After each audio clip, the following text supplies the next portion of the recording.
Hey listeners, it's Joshy. Hey, the episode you're about to listen to, where we talk about Lord Invocatus, it's an exciting episode, but it was an episode that was actually recorded last year during our end of year advent calendar of sorts, alongside such episodes as Ephrael Stern, Cypher, Canis Rex, yada blah. Lord Invocatus did not quite make it out due to the fact that when we recorded it, I was actually away on holidays, and then when I went around to edit the podcast, the episode didn't quite sound as good as I wanted it to be. But that brings us to what's going on right now. Well, what's going on right now is Jonny, who's usually with me, is starting a new job. He has had to go away for a couple of weeks, so our recording schedule is up in the air. That is why you are going to receive this episode. I hope you enjoy it, but before we let the episode play, I just want to remind you that we do have an Instagram account. You can find us at TTP Field Manual. As well, we are doing book club. You might have listened recently to our Horus Heresy opening quadrilogy discussion. If not, that's okay. You can get in for the next episode we do, which is going to be Fulgrim, Book 5 of the Horus Heresy saga. Besides that, I am hoping that our recording schedule will be back to normal soon. If not, you might get an episode that's just brought to you by me personally. Or maybe we bring another of our friends on for an episode. Who knows? With all that said, though, enjoy Lord Invocatus. Thank you very much. Jonny, we're back. It's another TTP Final Day Advent-esque character vignette of sorts to round out the year. How you going? Oh, I'm doing alright. Who you got first today? Can you tell that I'm a bit filled with passion? I'm getting a little bit angry. Oh, Jonny, I've spoken so much about renegade marines and imperial characters. There's a Xenos here and there, but I think it's time I let it slip, Jonny. I think it's time I fall to chaos. Oh, it's gonna be good to see you be chaos-pilled instead of me.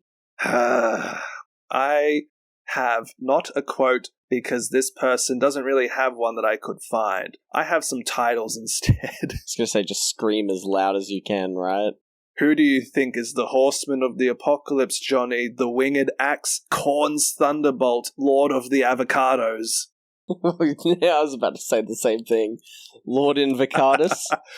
Lord Invocatus. Lord Invocatus. Does he have a first name? About as Lord. Canonically his first name. This guy has about as much lore as Canis Rex did, I think. Nice. No, I think it's about double. Oh, wow, okay. So, Chaos Lords, Jonny. Bit different to our Renegades, our Fabius, our Cypher. They're a little bit different. This guy is part they're of not the cause. necessarily... He's Chaos Lords, Jonny, they're not necessarily a hierarchical progression. They are more favored of the Chaos Gods themselves. They are gifted with extreme mutations or abilities besides their natural warrior prowess and maybe charisma. Now, we are talking about the World Eaters, right? Let's give a little bit of context to what the World Eaters did for a bit. Alright, let's do it. After the Horus Heresy, there were various captains of the World Eaters, and they barely kept the surviving members together. Angron himself, Angry Ron, seemingly abandoned many of his sons as they fled Terra for the Eye of Terror, which seems really similar to Terra in its naming, but anyway, furthering their descent, Angron furthered their descent into madness due to the Butcher's Nails being left without a good leader, Angron, whether he was feeling guilty, whether he was feeling ashamed, or just being a bad dad, just left so many of his sons to fall into their psychotic anger. They became feral animals without, anyone's leadership. Khan was put into a very long nap during the Horus Heresy. Siege of Terra, so Khorne wasn't even really around to help out. And about a millennia passes with the Legion Wars raging within the warp. The traitor legions couldn't, put aside their petty squabbles. No, they had to fight each other in the warp. A war of territory, a war of reverence of the various chaos gods. You know how it goes. And the traitor legions splintered into warbands, much like the loyalist Astartes became chapters. These warbands fought one another, Yeah, and for sure. the World Eaters would verse the Emperor's children, Khorne against Slaanesh, at the pivotal Battle of Scalathrax, And this battle would effectively shatter the Legion. Can you figure out why? Because they're a bunch of rage-fueled gym bros. Ooh, yes, but Khorne woke up. Hey, isn't he that betrayer guy? Well, this would be the battle that Khorne would earn such a title. He woke up from his coma. He rallied the World Eaters and almost broke the Emperor's children. But then on the cusp of victory, he betrayed his boys. Now, this would seal the fate of the World Eaters being any form of cohesive force. These various warbands would go on to carve out their own identity, their own violent reputations. You have the old ways disciplined gladiator cadre 331 that aren't particularly mad butchery. You have the actual Khorne's very own butcher horde, which are just sheer maniacs. They don't have much of a cohesion. They just go and kill. You also have the brazen beasts. These are world eaters who shepherd demon engine possessed things into canals and treat them like horses and such. I love that. Yeah, so you have lots of different flavors of world eaters coming out of the warp now that the world eaters have their own codex. Now, in recent events, the world eater warbands have been observed with some unity millennia past the Battle of Scalathrax. This is thanks to the Blood Crusade. Do you know about the Blood Crusade? It sounds like something someone made up just to get the World Eaters on board. Basically. So when the Great Rift occurred, Khorne sent out 8 warp storms, known as Blood Waves. Each Blood Wave filled to the teeth with warbands, demonic forces, cultists, and these warp storms are like ephemeral ships, They travel through the stars, arriving at their destinations with little to no warning before the storms just deploy their violent cargo onto the planet, and without much rhyme or reason will then scoop up these various forces and just go to the next one. Nice, I think this is great. Not for the Imperium. Now, this does bring us to one of the warbands to come out of this more recent Khorne surge of power. This warband is called the Fire Riders, Jonny. The Fire Riders is our titular character Lord Invocatus' own warband. Lord Invocatus rides into battle atop the demon steed Juggernaut named Khal-Guroth. Khal-Guroth is a Juggernaut, a heavily armored bull composed of both living metal and burning blood, which symbolizes the heat of battle. Now, what do you think of Invocatus? What can you assume might be this guy's shtick? I imagine he does a cavalry charge headfirst into his enemies. You're not too far off. Invocatus is not a demon prince, but a simple Astartes of mysterious, unknown origins. No one is sure if he were a warhound from before Angron's arrival to the Legion, or if he's perhaps a recent renegade turncoat. No one knows. He, Lord Invocatus, completed an elusive compilation of deeds known as the Road of 8 Bloody Steps, and his reward for completing the Road of 8 Bloody Steps was his mount, Khal-Guroth. For the life of me, I can't find out what the Road of 8 Bloody Steps is.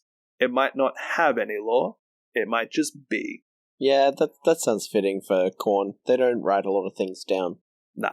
Invocatus, as well, wears the twisted horned helm known as the Bloodstorm Helm. It was once the skull of a Khorne demon. The skull is now the receptacle of the demon's own soul. This demon used to be the original rider of the mount, Oh my lord, this man is Khorne-fuelled. Yep. When Invocatus wears this helm, he is linked mind and soul to Khorne-fuelled. He feels what the mount feels, and becomes essentially high off of its bloodlust. And the Bloodstorm Helm also allows Invocatus to perceive the hearts and minds of foes, and in a more abstract sense, the makings of elaborate traps. So when Invocatus arrives nearby a battlefield, he can predator, alien versus predator, sort of see the outlines of individuals who might be lying in wait, ready to spring a trap. He can see the machinations of traps before they are sprung.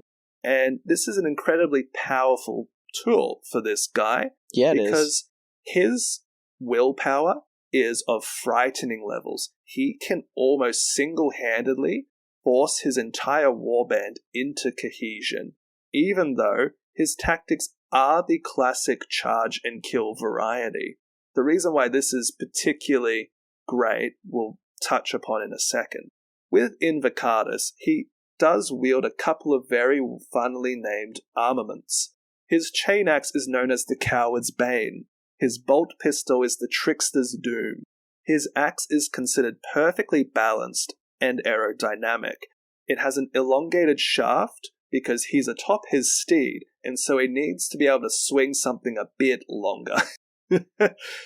Invocatus is known also for his ability to swap the weapons in his hands mid-duel. He will just throw his axe up, change his hand with his pistol, shoot somebody, catch his axe, sever some guy's head before throwing it back to his other hand like a juggling lunatic. This guy sounds mad, and I'm all for it. Yeah. Shall we get into a bit more of what sets the Fire Riders apart? Sure, let's find out about the Valkyries. Yes, they are Valkyries, aren't they? Now, what sets the Fire Riders apart is not just the leadership of Invocatus, but actually the blessing of Khorne-fuelled, the Juggernaut, who has received Khorne's gift, which is, in this instance, the ability to cast fiery bridges of smoke, fire, and even burning blood across the sky. From the Red Rider's void ships. The Red Rider is the Fire Rider's flagship and fleet. From the void ship down to the battlefield is this bridge of fire, smoke, and blood cast. The bridge is always shepherded by Invocatus, charging across it, followed by warriors and tanks alike. Just like a fiery rainbow from the heavens. Man, that would be terrifying to see coming down from the sky. Yeah, they're not subtle about it either. They're doing the classic Khornate Berserker yelling and war crying and roaring at you. Oh, yeah. But it's also a bridge of fire. Now, the Fire Riders, from their ship, the Red Rider, strike with unnatural precision. The unnatural discipline and coordination forced by Invocatus ensures that their forces do not become stagnant in attrition, which is a huge World Eater problem. They start fighting, they get lost in the rage of battle, and they just keep fighting, even if there's not much, to actually fight.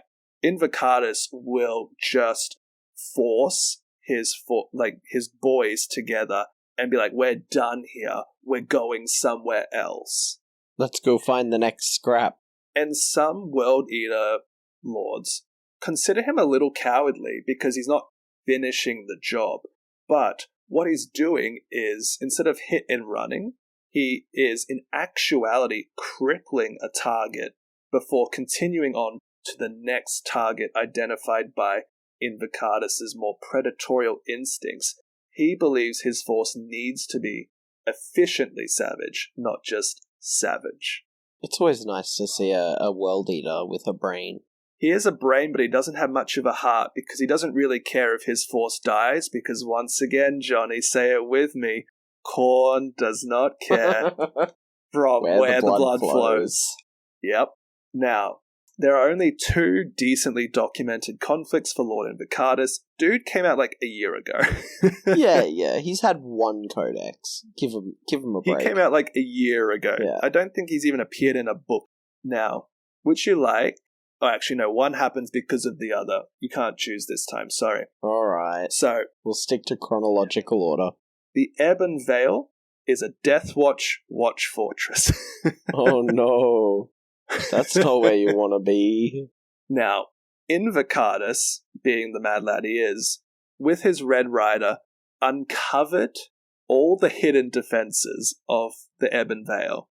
Because he can perceive it. He can perceive all the hidden defenses and machinations before him. And what this allowed him and his forces to do was to quickly destroy all of their defenses and board the Ebon Vale. But by the time the fortress's air defense platforms could fully fight off the World Eaters, the fortress's reliquary had been completely emptied of all of their armaments and relics, and hundreds of Deathwatch Marines, which are many individuals elite at fighting Xenos, brought from many, many chapters of the Astartes. All of them slaughtered. These guys are like veterans. They know how to scrap. Yep. And the Deathwatch fortress of the Ebon Vale was really not much more of a thing after this engagement. Now, Johnny, we're going to have a quick segue. All right. What do you know about the alien race known as the Hrud, or the H-Rud, or the Hrud? I'm not really sure. Their name's been dropped a few times, but other than that, I wouldn't say I know much. So, the Hrud are time-manipulating Xenos, likely intended once upon a time to be a 40k Skaven equivalent. They maintain an unkempt appearance. They have a crouched, rat-like posture with a long tail, and they love to wear rags. They have a bit of a scavenger vibe. They live in underground warrens, and they wield this sort of warp-infused plasma technology. They're literal Skaven. They're literally Skaven. Now, there are conflicting sources that also offer up the idea that the Hrud are long-limbed, swamp thing-esque creatures, hiding under a cloak of decomposing filth, but this could just be like their cousins, you know? These are mice. Yeah. So, the Hrud are very lethal. They wield weapons whose projectiles will go out of existence. They will distort space-time as they then hit their target, and will rapidly age their target into dust. Some of their other weaponry might instead shunt targets out of time synchronicity so that they end up actually fusing with objects and rapidly dying because they're now part of the wall. Man, that's rough. The Hrud also have blades of light energy which disintegrate objects and even regress biological material. The Hrud were a big problem for Iron Warriors in the Great Crusade days, because what happened was the Hrud would actually be fighting the Iron Warriors with these blades and these weaponry, and what was happening was that the Iron Warriors were physically regressing so much that they became young again. Their bodies began to reject the marine implants as they were becoming like teenagers or even children again. Oh, that sounds painful. Yep. Classic Iron Warrior problems. Really shit war. So that's the Hrud. Terrible. What do you think? Pretty bad, right? Yeah.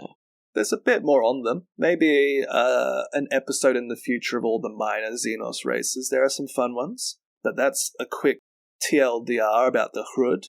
Now, Johnny, Deathwatch, notorious police of aliens, right? Yep. Now, the Ebon Vale region severely weakened. Mm-hmm. There was a Hrud migration fleet passing through, and they turned many Imperial worlds to, I quote, mulch. Oh. Like soil. Yeah.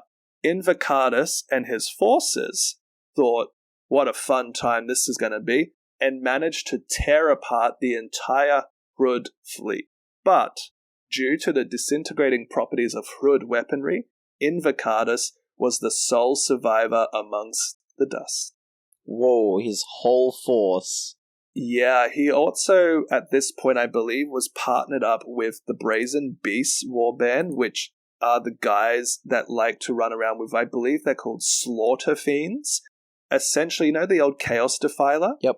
Imagine that with, like, oops, all melee weaponry, and then a Khornate Berserker, like, chained around its neck, like, with a chain around the Defiler's neck, riding it like a beast of burden. And that's a Slaughter Fiend.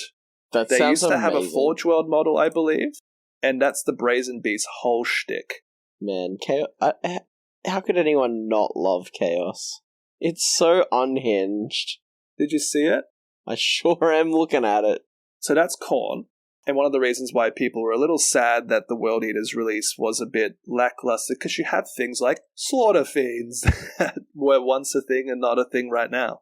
But maybe. But Johnny, that's Lord Invocatus. Much like your guy Canis Rex, not a whole lot of lore because he's new on the block.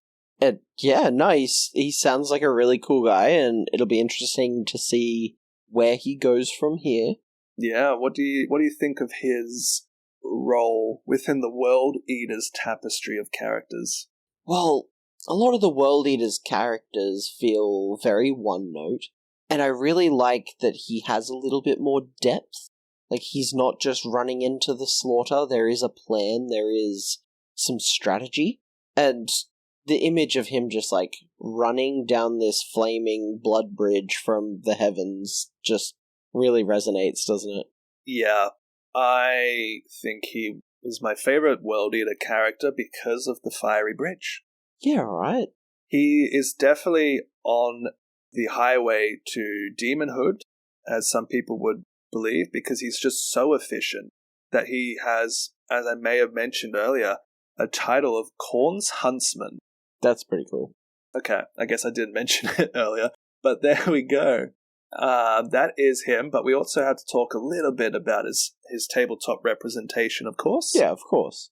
So, Lord Invocatus is the spiritual successor to the original Khorne Lord on Juggernaut from the late 1990s, or the second edition. Lord Invocatus was released in 2023 at the tail end of the 9th edition. Mm-hmm. He also can be built as generic Chaos Lord on Juggernaut, just doesn't look as unique as Invocatus. In the tabletop, the generic Lord on Juggernaut is a pretty decent for Marine character on such a base. At 100 points, the generic Chaos Lord on Juggernaut allows for full rerolls of Advance Move, Charge Move, and Blood Surge moves, and deals even some mortal wounds which you can't save on a charge. He just charges so hard it hurts. Yeah, well, he also leads units, so you got your Khorne Berserkers, your 8-bound Possess guys, just run.